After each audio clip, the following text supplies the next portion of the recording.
Would you introduce Mr. Scott, please? Yeah, we're joined by Scott Martinez of the North Louisiana Economic Partnership. Is that correct? That's a mouthful. That is yes. correct. You want to come in and talk with us, about ITEP, the Industrial Tax Exemption Program.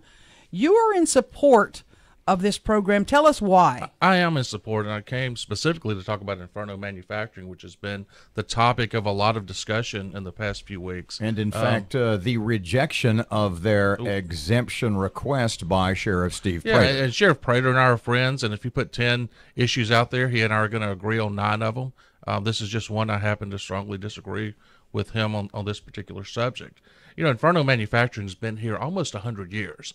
It's a small business. This isn't some multinational company that's providing this, just hasn't been here and has a history in Caddo Parish. This company is 3rd generation, family owned, and, they're seeking an exemption so they can buy new machinery and get an exemption following the process that's in place. So this thing was done correctly. There's been discussion out there about an incentive being done retroactively.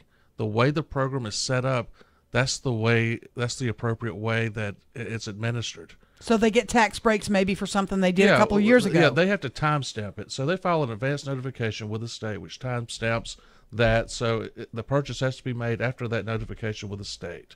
And that was done back in 2016. 2016. Right. Mm-hmm. So pardon me. Yeah. They are in fact applying for an exemption for a purchase that they made following the process that was in place. That's the way it was done. Okay. That's the way it was set up by the state, not Inferno. So this is not an unusual. It's not an unusual scenario for this program. But keep in mind that this program's gone through some significant change since the executive order done by Governor Edwards. Okay, what that was basically John Bell said, state's not going to decide on these anymore. Which I agree with. Let's return it. Hey, the best government is the local government. Certainly. So suddenly... But it makes the industries have to jump through so many more hoops. It does. But, you look at this. This is a $480,000 machine. So, the way this thing has been characterized by some people in the community is that they're not paying anything. They're getting a free ride. Pardon me, the way this has been characterized by some in the community, and I'm referring now to a lot of social media stuff, that was, I think it was the Louisiana Education Association that was, had ads on Facebook that was, are we going to let corporations keep this money? Or no, are we going to waste millions on corporations, or are we going to educate their kids, i.e., to push the Caddo Parish School Board into denying exemptions for local industries? My response to that would be, you can't give up value if it doesn't come onto the tax roll. And this has been the Industrial Tax Exemption Program has been an impetus and one of the primary incentives used for the state to attract investment. So when I look at a project, I'm not just looking at a machine that may be exempted. And under the new rules, the maximum exemption's 8 years. The second 3 years are at 80% maximum. So that's different than it was done for the last 80 years when it was 100% exemption. So it's not just that exemption. I look at the overall picture. I look at the taxes that are being paid by employees.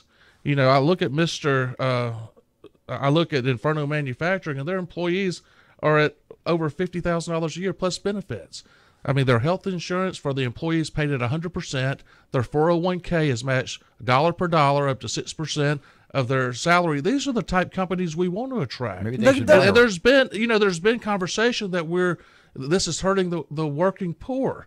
This is the best way to get people from working poor to working middle class, is to get manufacturing companies to move to Caddo Parish to have these employment opportunities. But are there some, as the sheriff will tell you, that have simply in the past just been rubber stamped? Okay, another exemption, let's grant it. I don't think in the past perhaps it has been done correctly. And keep in mind, until this one, the sheriff or no local officials have had any input into that exemption.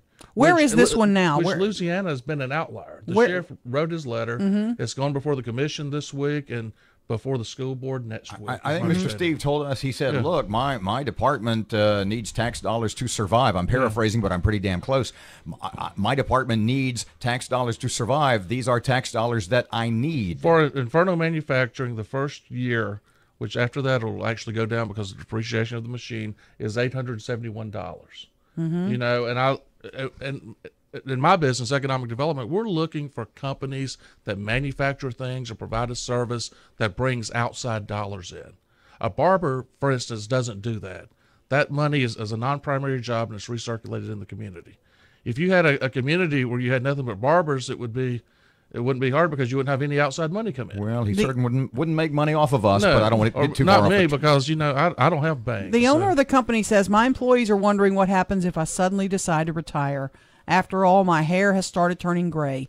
The Industrial Tax Exempt Program is an inducement for me. I plan to keep the company growing and making improvements, but this is also a benefit to the city. There are some that are saying maybe we need to take a closer look at these. Could this run business off? You're in the business of bringing industry here. Yes. Are you worried about that? Yes. This was on the front page of the Advocate yesterday. I had people from Baton Rouge and other parts of the state calling me, asking me what's going on in Caddo Parish. So this doesn't help our business climate. I look at the total exemption for all the taxing entities for the first year of this incentive is $10,880. So it's not a lot of money. Think about that. This one is not a lot of money. These are good jobs, for working families in North Louisiana. Is it a big selling point to bring an industry here to say we do have this exemption program? It would be different if Louisiana and Caddo Parish operated in an insular environment where no other states or locations offer this. Caddo Parish is next to Texas. Texas, I spent most of my career in Texas. There's local option sales taxes in many of the communities we compete against in East Texas.